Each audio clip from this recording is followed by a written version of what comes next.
and welcome to the Chatfield Trail in Killingworth. It's one of Connecticut's Blue Blaze trails, and I'm starting at the north end, just below Chatfield Hollow, and it heads about 4.2 miles south. The trail starts here on the eastern side of Forster Pond State Park.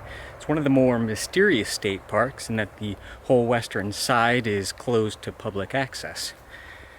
The park is the former estate of renowned architect Frank Forster, who dammed the river here and built a little compound on the western side in hopes of creating an inland mystic seaport.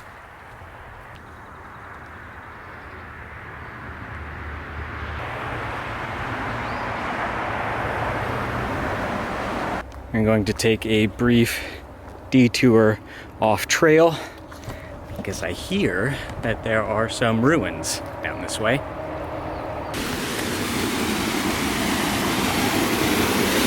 See, we've got a dam here and the retaining pond.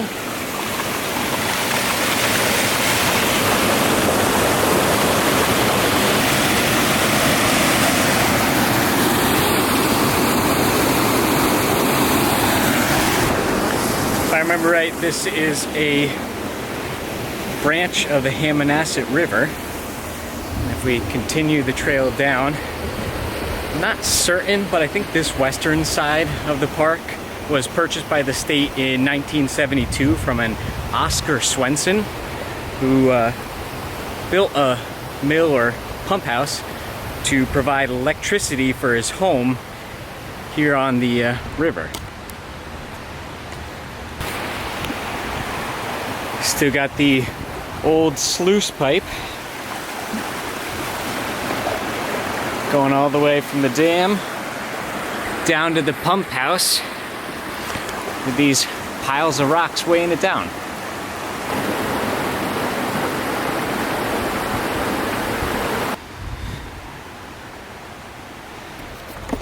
This is actually kind of incredible. Normally they would have pulled down this whole structure, and instead it's been left to collapse.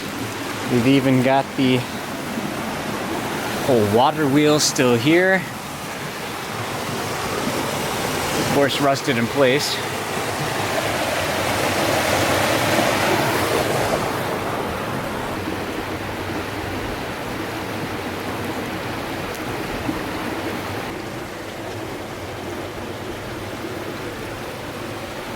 Not that there's anywhere to go, but kind of amazing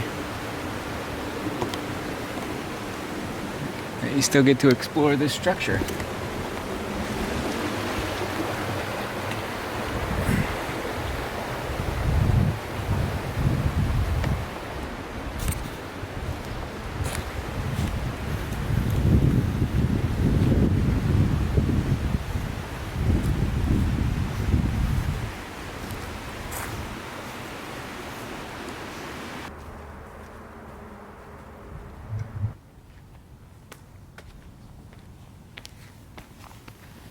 Trail seems to be meandering its way from rocky ledge to rocky ledge.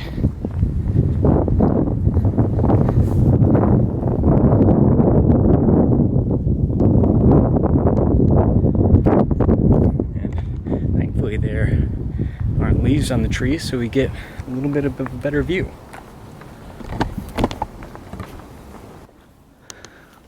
View looking back up to where we just were.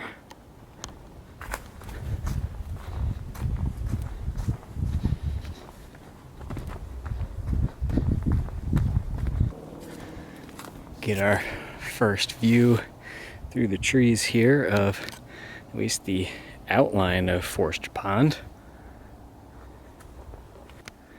And we can kind of get glimpses of the buildings that are on the other side of the pond.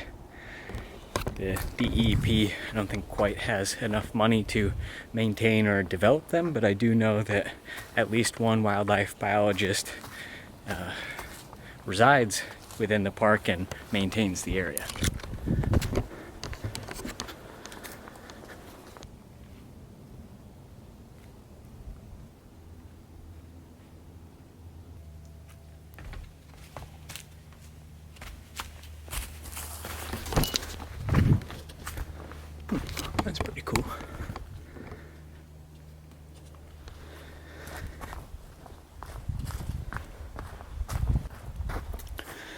From rocky ledges to tall pines and dense mountain laurel. What more could you ask for? Although the trail doesn't really provide any opportunities down to the pond. That would be nice, but probably intentionally so.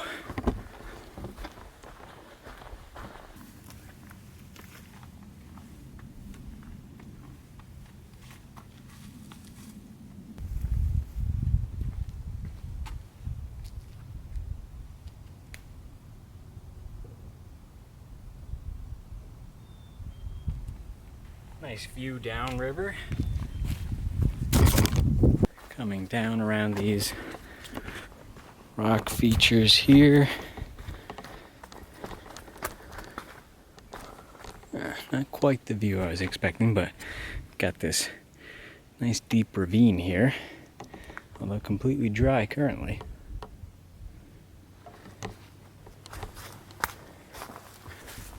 Rocky ledge overhang here.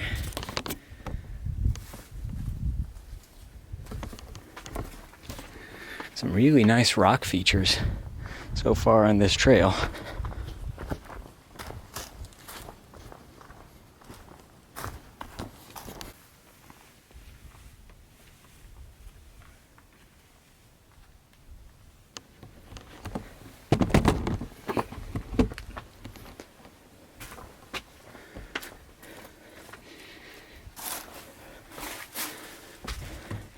Even bigger rocky overhang, and it looks like just out there, if you want to skip all this, you can.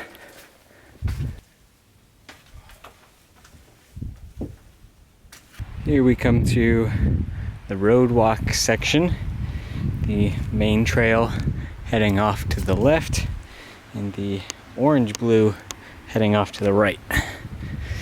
I might take the orange blue on the way back, but for now we're sticking on the main trail. This is Champlin Road. No idea how busy it is, but you can see on both sides of the road here are no parking and no trespassing signs, making it pretty clear. Thankfully it's pretty brief, and I guess it looks like the road is actually a driveway, but pretty clear indications when to hop back on the trail.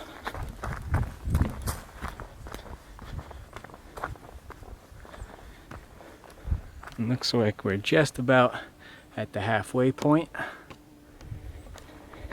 It means we're no longer on state property, and there's a good chance that we are entering the Deer Lake former Scout Reservation, and as of this hike in April 2022, there is a private developer. I've got to interrupt for a second.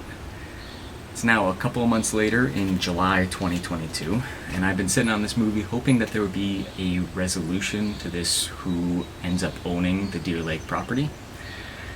I know there was a May 1st deadline in a bidding war between a private developer, Fortitude Capital LLC, and a conservation organization known as Pathfinders. And Pathfinders was trying to scrape together enough money to outbid the private developer. But it's been radio silence since that May 1st deadline, and so still no final word on who will purchase the property. And rather than continue to sit on the movie, I'm just going to release it, and maybe I'll put a update in the description whenever we find out. Pretty unique. There's a lean-to behind me on the hill there, and pretty sure we've left state property and this is private. So I don't know if this is active management or maybe just for timber. Looks like there's some work being done replanting alongside the trail here. And we got one massive tree left in the center. So pretty interesting terrain, and really rounds things out. Yeah, a little sprouting away. India.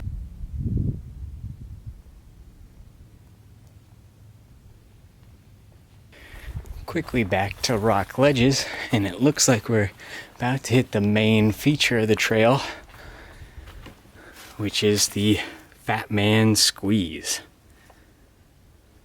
Let's see if I can pull it off.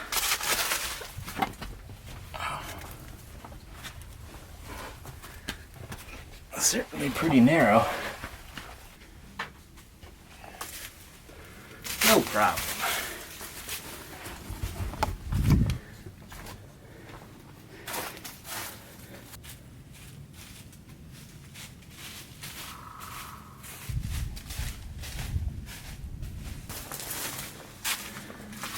This is the real Fat Man Squeeze. So I went up and came back down into this secondary section here.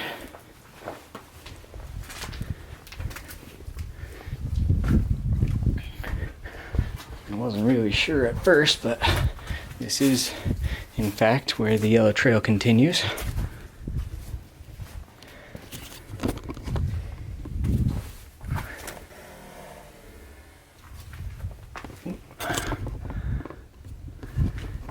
Catch which kind of bird I startled. And I guess we'll have to get down there, but if you want to bypass this whole thing, the blue trail cuts right around it. And just like that, we've rejoined the blue trail. Fun Fat Man Squeeze detour. Definitely worth it. But wait, there's more. A secondary squeeze just a little bit further down the trail. Certainly not as tight, but just great rock feature after great rock feature on this trail. Very, very cool.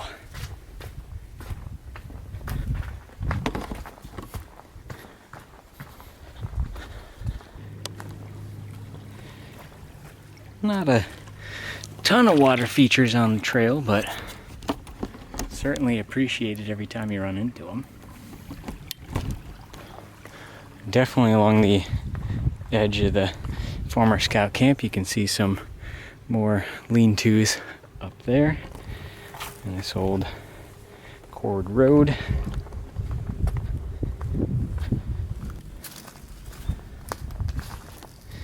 Here are some more of the lean-tos. Another whole troop's worth.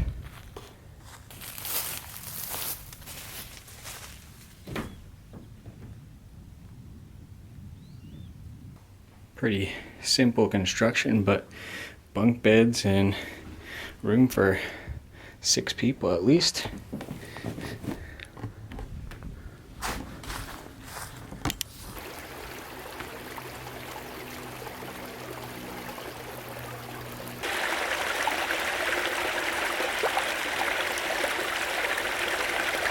Looks like we've got some freshly built boardwalk here as we near closing out the trail here. All right, there you have it.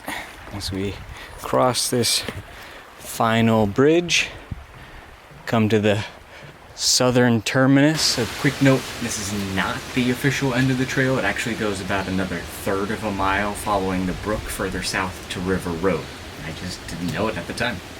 The Chatfield Trail, I believe this is River Road. And actually, looks like this section is protected by the Killingworth Land Trust.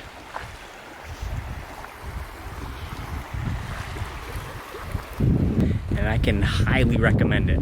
I thought this trail is great. Very easy to follow. There are certainly enough interesting features and varied terrain to keep it exciting and not exactly simple. There's a couple of scrambles and a bunch of ledges and views. So I recommend you come down here and check it out, especially if Chatfield Hollow is particularly busy.